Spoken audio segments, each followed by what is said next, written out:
Buenos días. Venimos estudiando ahora el Mateo capítulo 8, ¿no es cierto? Eh, lo que queremos desarrollar hoy es que Jesús revela su poder sanador, revela su compasión, esa compasión que es activa y que es inherente a su identidad como el Señor, también como el siervo sufriente que fue profetizado en el Antiguo Testamento, especialmente por Isaías. Ahora, lo que queremos proponer con el tema de hoy es que Jesús no solamente lo tenemos que ver como un sanador de cuerpos enfermos, decadentes, sino que adicional Él lleva nuestras cargas, nuestras dolencias y nuestras enfermedades, y eso como parte del cumplimiento de su misión redentora. Esto porque nosotros tenemos que entender que vivimos en un mundo que está marcado por el dolor físico, está marcado por el dolor emocional, está marcado por el dolor espiritual. Es lo que nosotros vemos en muchas personas hoy en día. Un dolor físico, mucha gente enferma, ¿no es cierto? Mucha enfermedad, mucha gente que tiene una cosa, tiene otra, otros con problemas y dolores emocionales por situaciones personales, por fracasos, porque a veces las cosas no salen como queremos, pero un dolor espiritual más profundo que hace que la persona tenga un vacío difícil de llenar y que hace que las personas busquen llenar ese vacío espiritual con drogas, con sexo, con licor, con juegos y con una cantidad de cosas que finalmente eh, pues no son buenas para el ser humano, ¿no es cierto? Entonces la enfermedad y el sufrimiento del que estamos hablando parece que llega a tocar todo o cada rincón de la existencia del ser humano, porque a donde vamos vemos estas situaciones, dolores físicos, dolores emocionales, dolores espirituales. Y entonces en un momento de esos, cuando estamos experimentando enfermedad, sufrimiento, dolor emocional, físico, espiritual, tal vez nos podríamos llegar a preguntar, ¿dónde está Dios? ¿O dónde está Dios cuando me duele? ¿Dónde está Dios cuando el cuerpo se debilita? Cuando la mente tal vez se agota por el dolor emocional, cuando el alma se angustia, ¿dónde está Dios? ¿Será que a Dios le importa lo que nosotros sufrimos, lo que nos duele? O alguien podría decir, es muy necio el que haga esa pregunta. La respuesta de Mateo en el capítulo 8, que vamos a ver hoy, es profundamente pastoral, pero también es doctrinal. Dios se entró en nuestro mundo, ¿cierto? En ese mundo caído, quebrado, patas arriba, destruido. Entró en la persona de Jesucristo y Él, como Jesucristo, no solamente se limitó a ver la, el dolor o el sufrimiento del ser humano, sino que Él sanó, Él liberó, ¿cierto? Él actuó. Y aparte de que no solamente hizo eso, sino que también cargó sobre sí todo lo que a nosotros nos aflige. Por eso en Mateo, en la parte que vamos a estudiar hoy, encontramos una poderosa revelación, no solamente de quién es Jesús como un sanador poderoso, sino como el cumplimiento vivo de la esperanza profética que fue dada en el Antiguo Testamento y que Él se identifica con nuestro sufrimiento porque lo lleva sobre sí mismo. El pasaje que vamos a leer es breve, pero es profundo y nos va a llevar, si usted se concentra en el texto, a una escena que es sencilla, una escena que podríamos decir doméstica, una escena que no tiene mayores pretensiones, es una escena sencilla de sanidad, pero que apunta hacia una gran afirmación mesiánica que se basa en Isaías. Ahora, el tema que vamos a estudiar hoy lo hemos llamado Jesús, el sanador compasivo y el siervo prometido. Jesús, el sanador compasivo y el siervo prometido. Y ese tema lo vamos a basar en la porción de Mateo capítulo 8, verso 14 al 17. Jesús el sanador compasivo y el siervo prometido. El pasaje es un pasaje que ya hemos leído antes, que ya muchas veces se ha leído, y está en el verso 14, Mateo 8, verso 14 al 17, y dice, vino Jesús a casa de Pedro, y vio a la suegra de este postrada en cama con fiebre, y tocó su mano y la fiebre la dejó, y ella se levantó y se fue de paseo, se fue a trabajar, se fue a hacer algo más importante. Dice que ella se levantó y les servía. Y cuando llegó la noche trajeron a él muchos endemoniados y con la palabra echó fuera a los demonios y sanó a algunos enfermos. Sanó a 10, sanó a 20. Dice que sanó a todos los enfermos. Para que se cumpliese lo dicho por el profeta Isaías cuando dijo, él mismo tomó nuestras enfermedades y llevó nuestra dolencia. El primer punto con el que vamos a desarrollar este pasaje lo hemos llamado Jesús entra en lo ordinario de la vida. Jesús entra en lo ordinario de la vida. El verso 14 inicia diciendo, vino Jesús a casa de Pedro y vio a la suegra de Pedro a la suegra de este postrada en cama con fiebre. Jesús no solamente predicaba a multitudes. En los capítulos del 5 al 7 vimos que él estuvo en el monte, en la montaña, en lo que conoce como el Sermón del Monte, predicándole a cualquier cantidad de personas. Pero él no solamente se dedicaba a eso, él no solamente predicaba a multitudes, él no solamente actuaba en medio de grandes multitudes, sino que acá en esta parte del pasaje lo vemos entrando a una casa, ¿cierto? A una casa de una persona conocida por él, que era Pedro, en un ambiente totalmente familiar, cotidiano, sencillo. Y esa escena nos muestra que Jesús no es ajeno a esas rutinas que usted y yo tenemos cotidianas, diarias, que parecieran insignificantes, menos importantes, ni a esas aflicciones que a veces nosotros tenemos que parecen sencillas y que tal vez nosotros nos podemos encargar de ellas. Jesús, así como entró a la casa de Pedro, él quiere entrar a nuestra casa todos los días. Él quiere ver eso insignificante que usted está pasando y él quiere hacer algo en eso. La fiebre que tenía esta persona, esta mujer, no era una fiebre espectacular, no era la fiebre que estuviera acabando con la vida de esa persona. La fiebre, ahí en la Biblia dice que estaba a punto de morir, que estaba agonizando por una gran fiebre, o que estaba convulsionando, solamente que tenía que fiebre, y seguramente como era una señora, se sentía muy indispuesta y estaba seguramente acostada.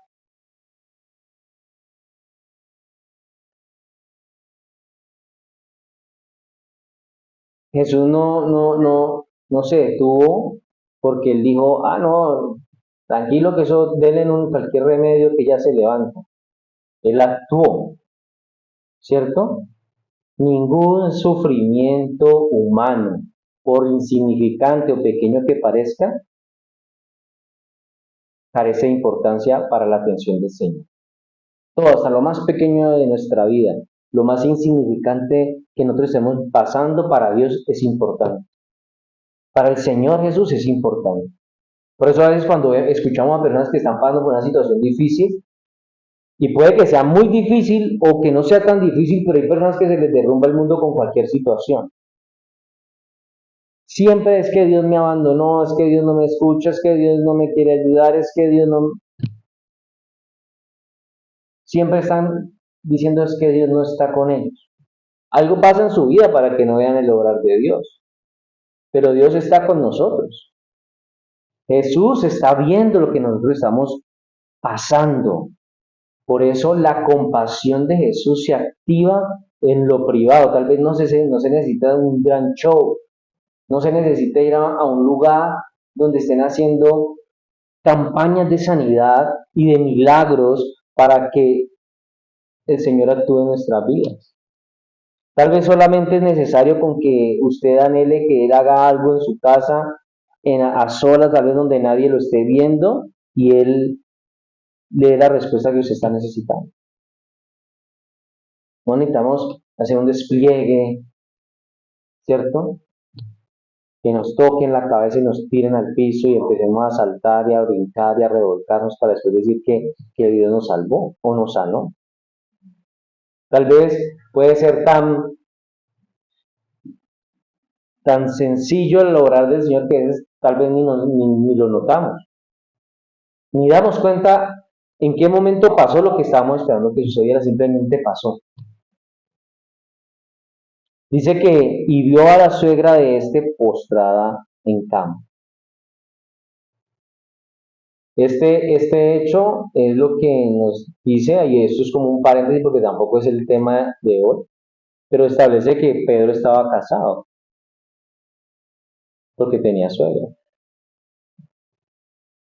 Porque la Iglesia Católica Romana dice que los sacerdotes, que los hombres tienen que ser célibes, que no pueden estar casados, que deben ser solteros, y al hombre que ellos llaman el primer y el más grande papa era casado.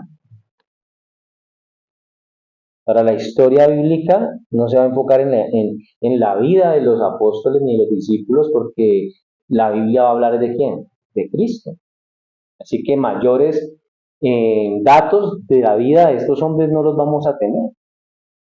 Pero entendemos que él era un hombre casado. Así que para servir al Señor, pues podemos estar casados. No tenemos que estar solteros. Pero ese era el paréntesis, ¿no? Había que decirlo porque se levantan eh, esas enseñanzas que distorsionan lo que la palabra enseña.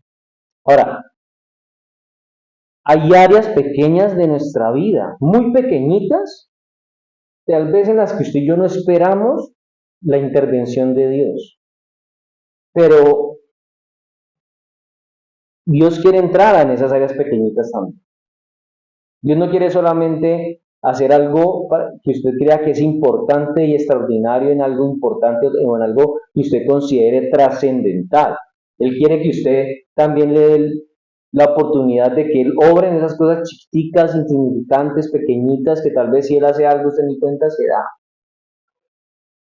Como en la fiebre de la suegra de Pedro.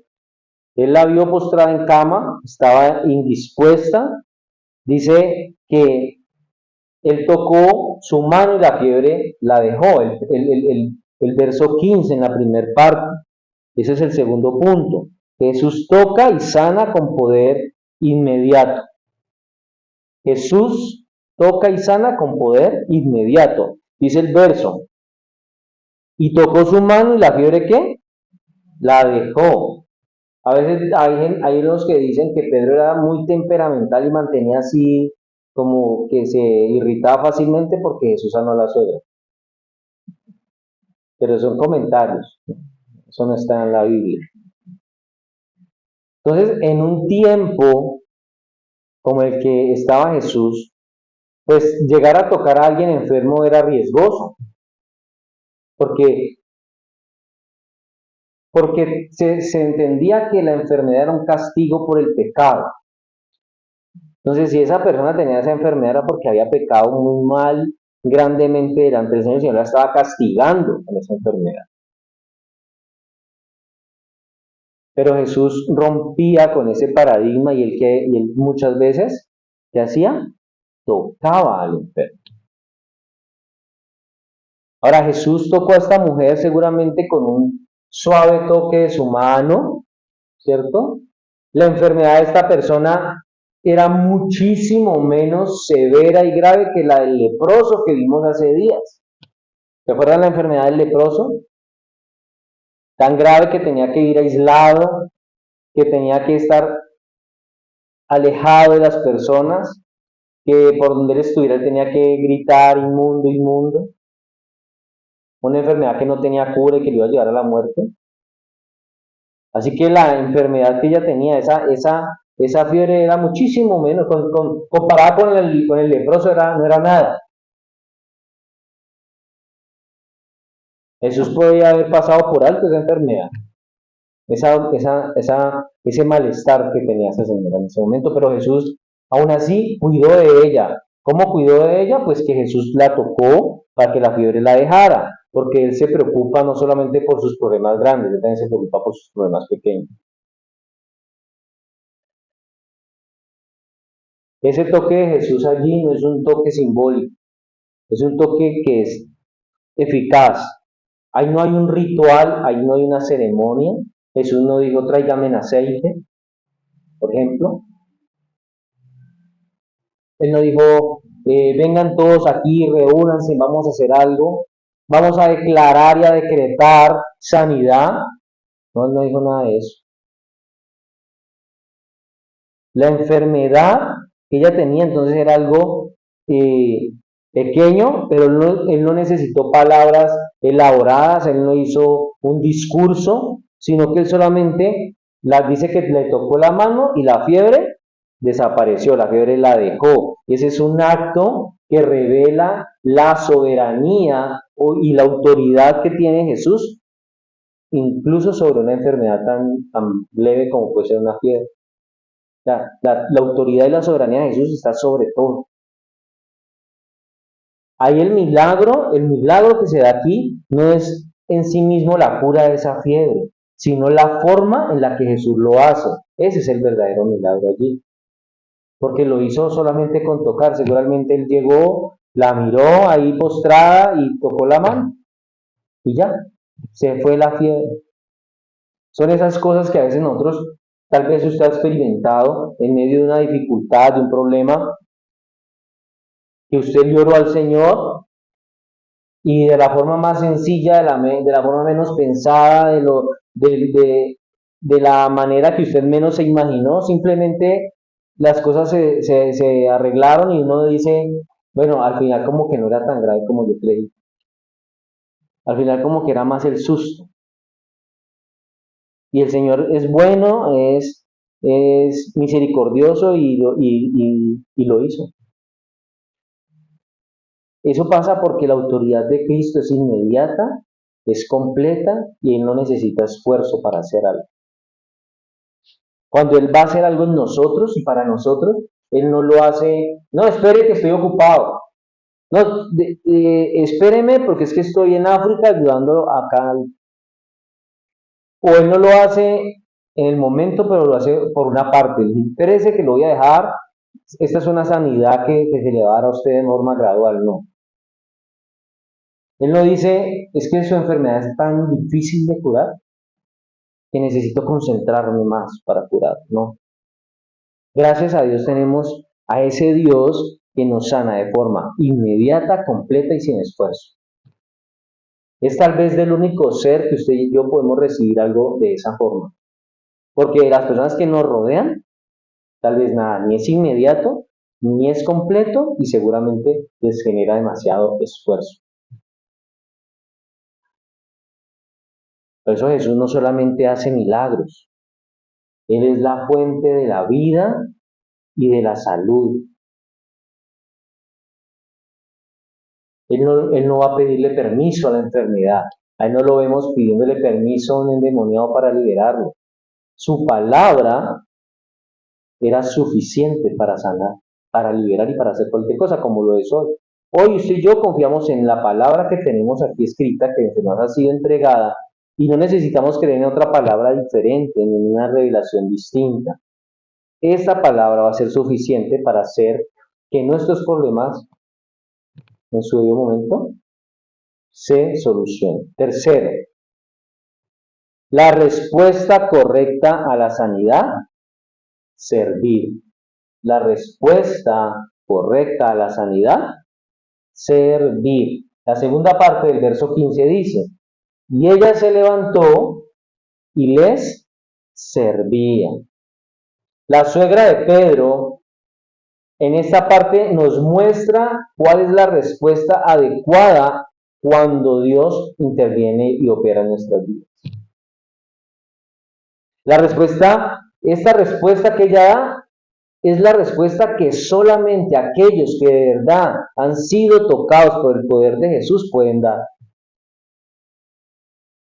Alguien que reconoce que de verdad Dios actuó en su vida, ya inmediatamente comenzó a servir. Servir aquí es una evidencia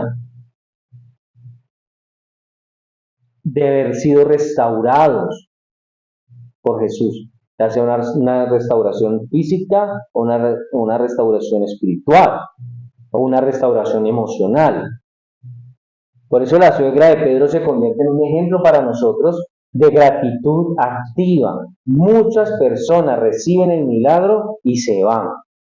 Muchas personas reciben el milagro y no le quieren servir al Señor. Muchas personas reciben el milagro y no vuelven a la iglesia. Seguramente la señora ¿será que ella estaba brava porque Jesús la sanó? ¿Porque Jesús le quitó la fiebre? Yo creo que ella estaba contenta. Pero ese gozo personal, esa alegría que tal vez ella sintió porque fue sana de repente, tal vez cuando ya no lo esperaba,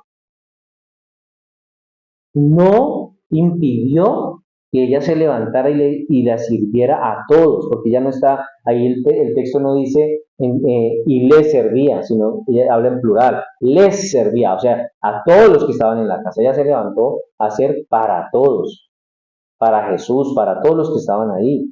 Entonces ella es un ejemplo de cuando Dios hace algo por nosotros y para nosotros, nosotros no debemos evadir lo que tiene que pasar después de ahí. Tenemos que tener una actitud de agradecimiento.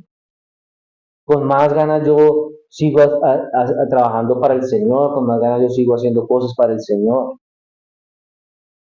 Pero muchas personas van a la iglesia o buscan de Dios solamente para recibir un beneficio y hasta ahí. Cuando lo reciben, son mal agradecidos. Entonces, ser sanado por Jesús, ser sanado por el Señor, produce o debe de producir en la vida de una persona una transformación en el propósito de vida que el cristiano lleva. Cada que yo experimento que Dios está haciendo algo en mi vida, eso transforma, evoluciona mi propósito y hace que el servicio se vuelva una marca en mi vida. El servicio es la marca del discípulo agradecido. El discípulo agradecido con Dios va a querer seguir sirviendo, va a querer seguir yendo a la iglesia, va a querer seguir compartiendo de la palabra, va a querer seguir haciendo cosas para el Señor porque es un siervo agradecido, es un discípulo agradecido. Entonces nosotros estamos usando lo que el Señor ha hecho en nosotros para nuestro beneficio, o lo estamos haciendo para servirle al reino. ¿Qué estamos haciendo con lo que Dios ha hecho en nosotros? Si Dios nos ha restaurado la salud, ¿estamos haciendo uso de eso como un beneficio personal? ¿O estamos haciendo como la suegra de Pedro que se levantó y le servía a todos? Si Dios nos dio un empleo porque llevamos meses sin trabajo, ¿será que cuando yo consigo el empleo lo estoy usando para servirle al reino? ¿O solamente lo estoy dejando como un beneficio personal? Y nunca más me vuelven a ver por allá por esa iglesia. Pasa mucho. Cuarto, Jesús es suficiente para todos los necesitados. Jesús es suficiente para todos los necesitados. Verso 16. Y cuando llegó la noche, trajeron a él muchos endemoniados, no poquitos, muchos. Y con la palabra echó fuera a los demonios y sanó a todos los enfermos. Es decir, no solamente habían endemoniados, había gente enferma también. Y habían bastantes. Así que después del milagro que hace Jesús en la casa de Pedro, ese milagro privado, íntimo, la gente se dio cuenta dónde estaba Jesús. Porque dicen que cuando llegó la noche trajeron a él. ¿Y dónde estaba él? En la casa de Pedro. O sea, a la casa de Pedro no le cabía una aguja. ¿Y cómo será que usted esté en su casa con alguien que está haciendo algo bueno y de repente en vez de llegar una cantidad de gente que usted no conoce, una cantidad de cosas encima? ¿Cómo hace uno para recibir toda esa gente? Así que la jornada de Jesús no terminó con la sanidad de la suegra de Pedro. Ahí apenas estaba pareciendo que iniciaba la, la jornada. Esa jornada que continuaba movida por su compasión. Eso fue lo que lo llevó a él a atenderlos a todos. Por eso dice que cuando trajeron a él muchos, el cuidado de Jesús por cada individuo se empieza a ser evidente. Se muestra por la implicación de que Jesús con cada persona tiene un trato individual. ¿Se entiende? No, Jesús no hizo como podría haberlo hecho porque tenía el poder para hacerlo, en un procedimiento, digamos, impersonal, desatar un efecto de sanidad en cadena. ¿Sí me entienden? Como quien dice que él dijera, bueno, listo, sanos todos los enfermos y liberados todos los endemoniados. Y ya, en 2 segundos, todo el mundo para su casa. Él no hizo así. Él pudo haberlo hecho así. Él pudo desear que cada necesidad de cada persona que llegó allí fuera satisfecha con solo pensarlo. Pero Jesús no hizo eso. Ese no era el objetivo de Jesús. El único que tal vez podríamos decirlo así, que se preocupa cuando está enfermo, es usted.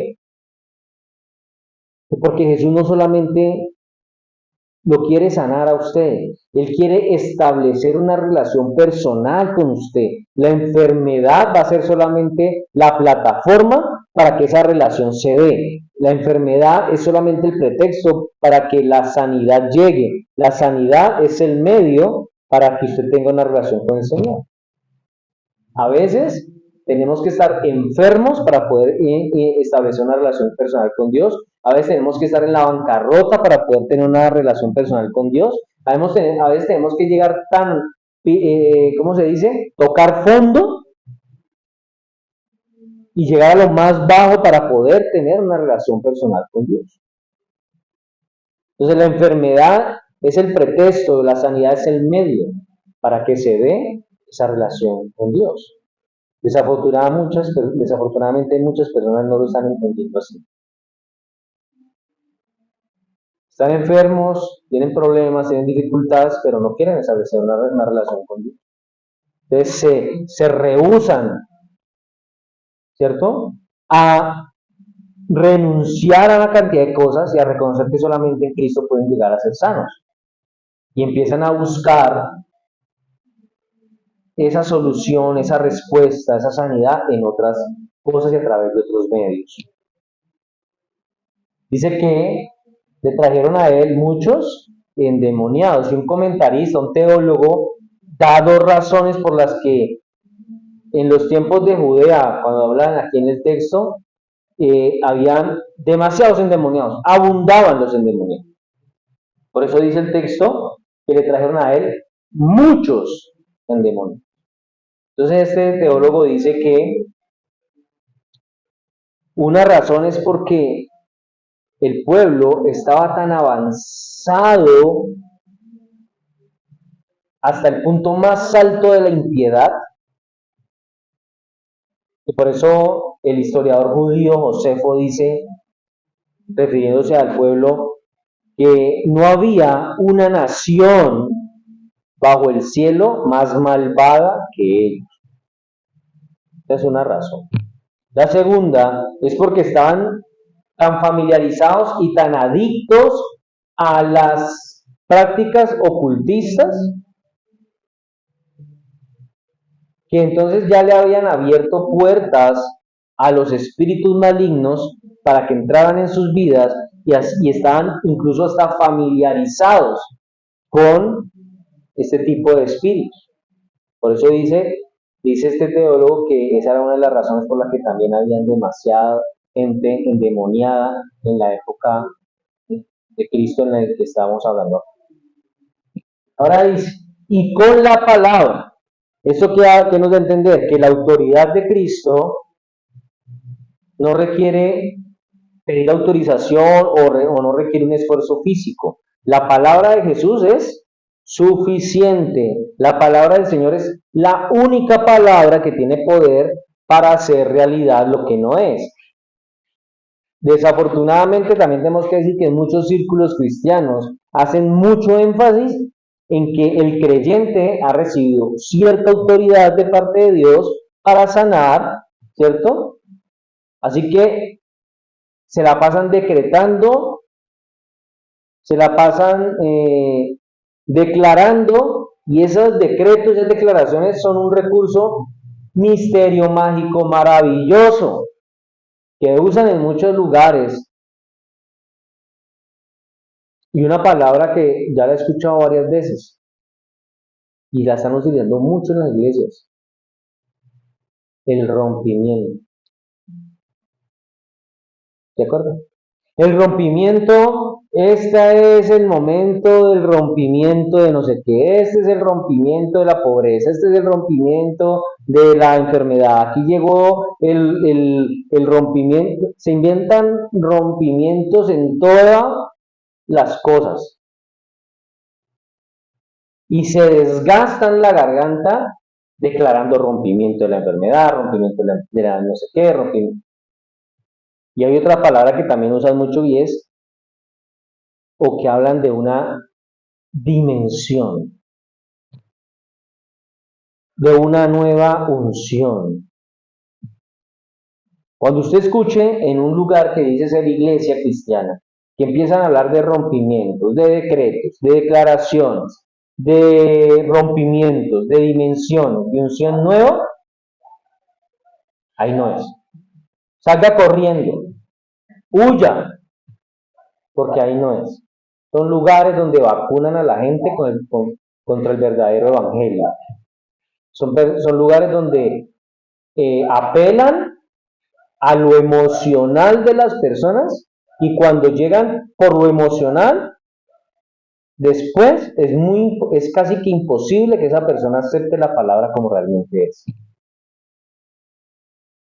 Cuando esa persona vaya a un lugar donde sí predican la palabra, donde sí enseñan la palabra, esa persona va a decir: aquí no pasa nada, aquí no está Dios, aquí no está el Espíritu Santo, yo aquí no estoy sintiendo nada, porque no están manipulando las emociones de esa persona, porque no hay esa liberación de dopamina que hace que ella se sienta extasiada, exaltada por lo que le están diciendo. Entonces es una cantidad de emociones, pero esas palabras no tienen ningún poder. No tienen ningún poder para manifestar una realidad. La única palabra que tiene poder es la palabra de Dios. Dice: echó fuera a los demonios y sanó a todos los enfermos. ¿Qué quiere decir eso? Que no hubo casos imposibles. No hubo casos que tuviera que decir Jesús: a usted no lo puedo sanar, déjeme, voy a hacer una charla con los discípulos, con los 12, vamos a tratar su caso y entonces en esta semana le vamos a estar informando, porque su caso es difícil, su caso es especial. No, Jesús no dijo eso. Jesús sanó a todos, no hubo casos imposibles. Y ese Jesús que sanó todas las clases de enfermedades en ese momento es el mismo hoy. Es el mismo que estuvo en ese momento, es el mismo hoy. Hoy, como en ese momento, no hay un caso que esté fuera del alcance de Jesús. Y cuando nosotros a veces creemos con nuestras actitudes que lo que me está pasando a mí, Jesús como que no puede con eso, como que eso es más grande que Jesús, entonces lo que yo tengo que hacer es buscar otro medio, otra herramienta para buscar que ese problema se solucione. Eso hacen muchas personas. Problema financiero, cualquier situación, creen que ese problema es más grande que Dios. Pero ese Jesús que sanó, que liberó a muchos endemoniados y que sanó a todos los enfermos, en ese momento es el mismo Jesús hoy. Y no va a haber un caso que esté por fuera de su alcance. Yo no necesito irme para la China. Yo aquí donde estoy, aquí donde vivo, puedo hacer que mi situación pueda ser solucionada por el Señor. Solamente necesito creer, solamente necesito esperar, tener fe, confiar. Punto 5. Jesús cumple la profecía como el siervo sufriente. Dice el verso 17: Y para que se cumpliese lo dicho por el profeta Isaías, él mismo tomó nuestras enfermedades y llevó nuestras dolencias. Entonces lo que está haciendo el escritor aquí, Mateo, es citar a Isaías 53:4, un pasaje profundo, un pasaje mesiánico, donde se refiere a que Jesús no solamente sana, sino que carga con nuestras enfermedades, pero esto está apuntando a la cruz, a la cruz. Y Mateo entendió esto correctamente. Él entendía que aquí lo que se estaba dando era un cumplimiento, aunque parcial, de la profecía de Isaías, porque ahí todavía Jesús no había sido crucificado. Entonces estaba dando un cumplimiento parcial de la profecía de Isaías, que se refiere, o Isaías 53 se refiere principalmente a la sanidad espiritual, pero Mateo también incluye la sanidad física. Y en esto Mateo mostró a Jesús como el verdadero Mesías al liberar a las personas de esa esclavitud del pecado, pero también de los efectos de ese pecado en el mundo, de los efectos de un mundo caído. Porque ¿cuáles son los efectos del pecado de un mundo caído? Pues la enfermedad, los problemas emocionales, ¿cierto? Así que todas estas sanidades de Jesús no fueron solamente simples actos de compasión, no, fueron señales del reino y de lo que la misión redentora de Cristo significaba. Por eso la enfermedad, aunque para usted y para mí la enfermedad no es algo agradable, porque nadie quiere estar enfermo, ¿cierto? Ninguno queremos estar enfermo, ninguno queremos estar postrado en una cama o en una clínica. No, ninguno quiere estar que le duela algo, todos queremos estar sanos. Pero nosotros que vemos de una forma tan grave la enfermedad, lo vemos así porque lo vemos como seres humanos, pero realmente entender que la enfermedad puede llegar a ser parte de la vida o es parte de la vida, debemos saber es que esa enfermedad solamente es un medio para nosotros tal vez consolidar más y mejor esa relación que debemos tener con Cristo. Y que cualquier situación que estemos viviendo, de cualquier índole, pues no puede entorpecer esa relación que debemos tener con Él. Usted tiene que adorar a Cristo sano y tiene que adorar a Cristo enfermo. Usted tiene que adorar a Cristo con plata y tiene que adorar a Cristo sin plata. Usted tiene que adorar a Cristo viviendo en una mansión o tiene que adorar a Cristo viviendo en el barrio más humilde y más sencillo de la ciudad. Nuestras circunstancias internas o externas no tienen influencia en nuestra relación con el Señor. No puede. Porque si tiene esa influencia, entonces yo no tengo una verdadera devoción por el Señor. Mi relación con Él no existe.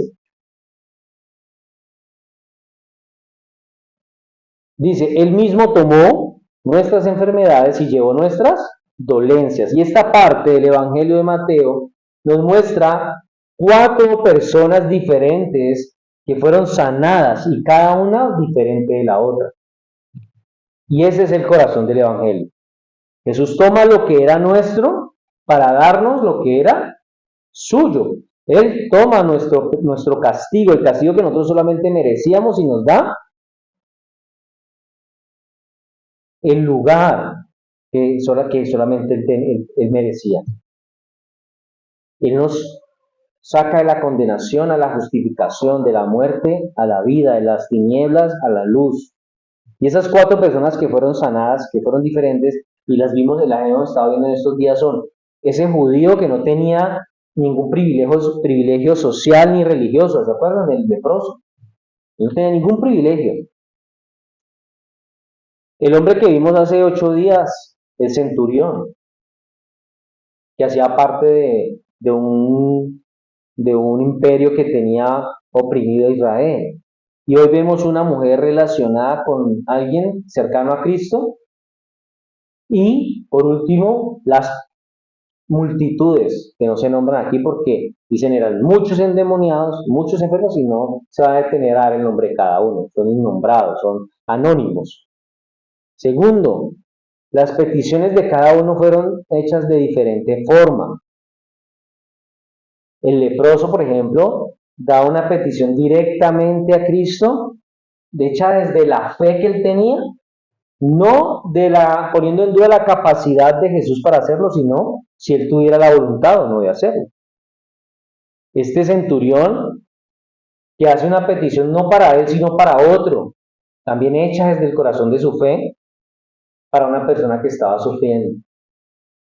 La mujer que vemos hoy, la suegra de Pedro, que no hizo ninguna petición, porque ella no mandó a llamar a Jesús, o por lo menos no lo dice allí.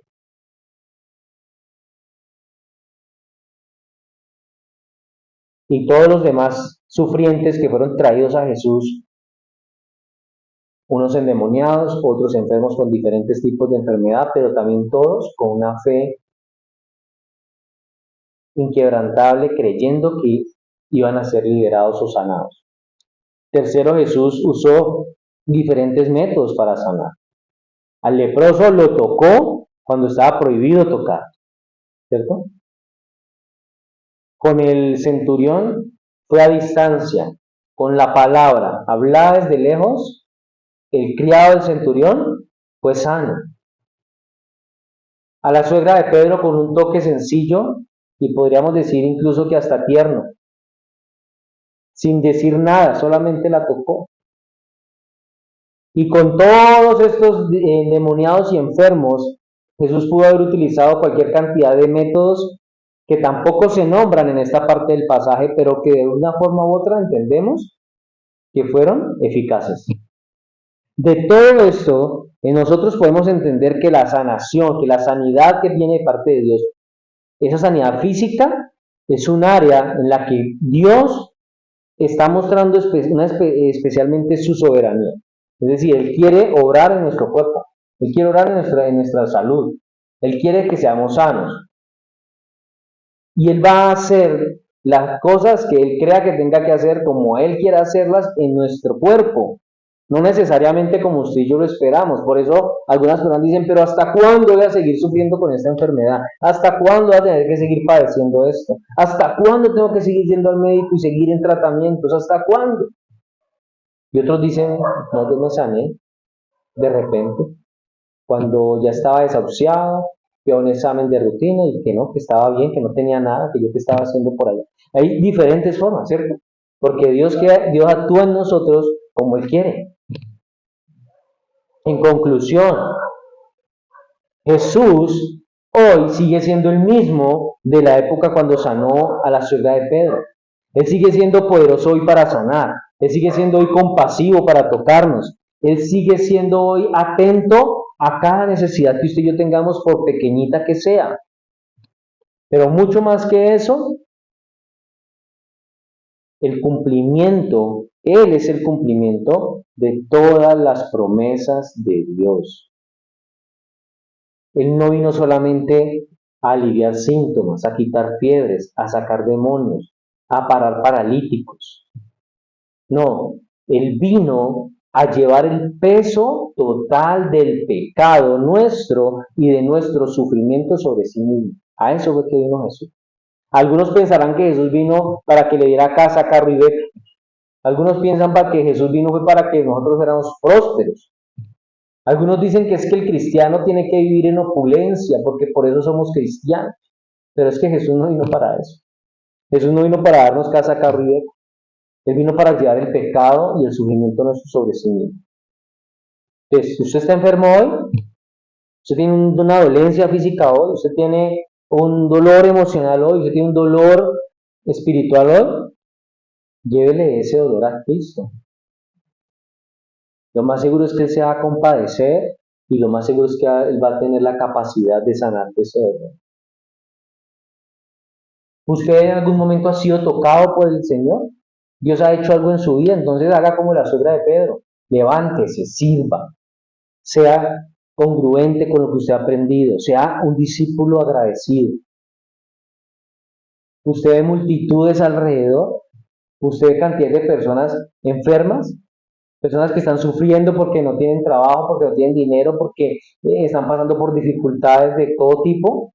Bueno, sea parte de aquellos que llevan las buenas nuevas a otros, sea parte de aquellos que llevan la palabra a otros.